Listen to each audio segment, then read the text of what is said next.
এমন শান্ত ঘন সবুজের সমারোহ দেখে আপনার মনে প্রশান্তি জাগতেই পারে, অথচ এখানেই সন্ধ্যা নামলেই রাজ্যের ভয় আর আতঙ্ক ছড়িয়ে পড়ে। এটি উত্তরের সীমান্তবর্তী জেলা নওগাঁর পোরশা চাঁপাইনবাবগঞ্জ সড়ক। এর বাঁকে বাঁকে কেবলই আতঙ্ক। পুরো 50 কিলোমিটার সড়ক যেন ডাকাতির হটস্পট। শুধু গ্রামে নয়, শহরেও হচ্ছে ডাকাতি। 17 ফেব্রুয়ারি মধুপুর এলাকার দুটি পৃথক অংশে সড়কে গাছ ফেলে ঘটে ডাকাতির ঘটনা। ভুক্তভোগীরা বলছেন, সড়কটির 50 কিলোমিটার অংশের কয়েকটি পয়েন্টে প্রায়ই হচ্ছে ডাকাতি। রাতে অন্ধকারে গাছ ফেলে সড়ক অবরোধ করে ডাকাতরা। এরপর দেশীয় অস্ত্রের মুখে পথচারীদের জিম্মি করে লুট করে মালামাল। শুধু সড়কেই নয়, গেল 1 বছরে গ্রাম শহরের বাড়িতেও হয়েছে ডাকাতি, যেখানে পুলিশের ভূমিকা নিয়েও প্রশ্ন তুলেছেন স্থানীয়রা। জীবনের মোটরসাইকেলের কোনো নিশ্চয়তা নাই, টাকা পয়সা তো নিশ্চয়তা নাই। মানে প্রায় এই 2-3 দিন আগে শুনলাম যে এখানে 2 জায়গাতে 2টা গাছ কাটা ফেলাইছিল রাত্রিবেলা 8টা-9টার দিকে। পুলিশ প্রশাসন থাকে, মাঝে মাঝে দেখি, আবার মাঝে মাঝে দেখি না। সন্ধ্যা 7টা লাগলেই আর মানে এদিক দিয়ে পার হওয়া মুশকিল, ভয় লাগে, যাই না এদিক দিয়ে, কখন জানি কি হয়, মনের মধ্যে একটা ধুক্কা থেকে যায়। এই কারণেই বলতেছি যে আমাদের প্রশাসন তো আসে অনেক পরে দিয়ে ডাকাতি করলে, মানে সন্ধ্যার সময় আসাই মুশকিল।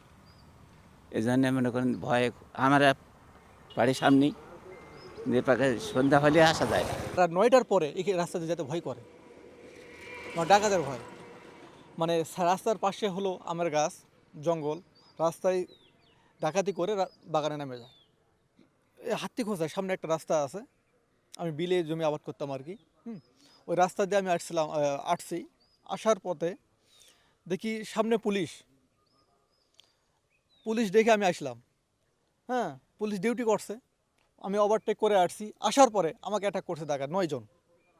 অ্যাটাক করে আমার পিছন পাকে হাত বাঁধে আমার মোবাইল, টাকা পয়সা সব কেড়ে নিয়েছে। পুলিশ বলছে, ভারত সীমান্তবর্তী এসব অঞ্চলে প্রচুর আম বাগান রয়েছে। রাতের অন্ধকারে এসব বাগানে নিরাপদে অবস্থান নেয় ডাকাত দল। সম্প্রতি পরিস্থিতি মোকাবেলায় টহল জোরদার করেছে তারা। তবে দ্রুত জামিন ও সাক্ষী হাজির না হওয়ায় ডাকাতি মামলায় শাস্তির নজির খুবই কম। গত ডিসেম্বর থেকে আমরা শক্ত অবস্থান নেই এবং আলহামদুলিল্লাহ যে ডিসেম্বর মাসে আমরা একটা ডাকাতিও হতে দেইনি, আমরা সেটা প্রতিরোধ করেছি। পুলিশ টহল জোরদার করা হয়েছে এবং আগে যেখানে আমাদের 3টা টহল ছিল, এখন সেখানে 5টা টহল আছে।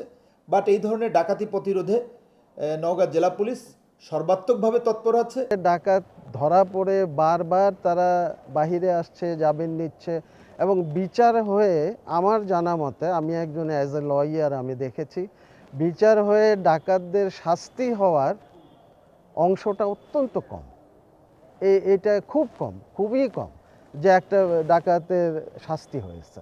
দেখা যায় মাঝপথেই ডাকাতির মামলায় কিন্তু বেশিরভাগই সাক্ষী পাওয়া যায় না। এটা হচ্ছে একটা বড় দুর্বলতা।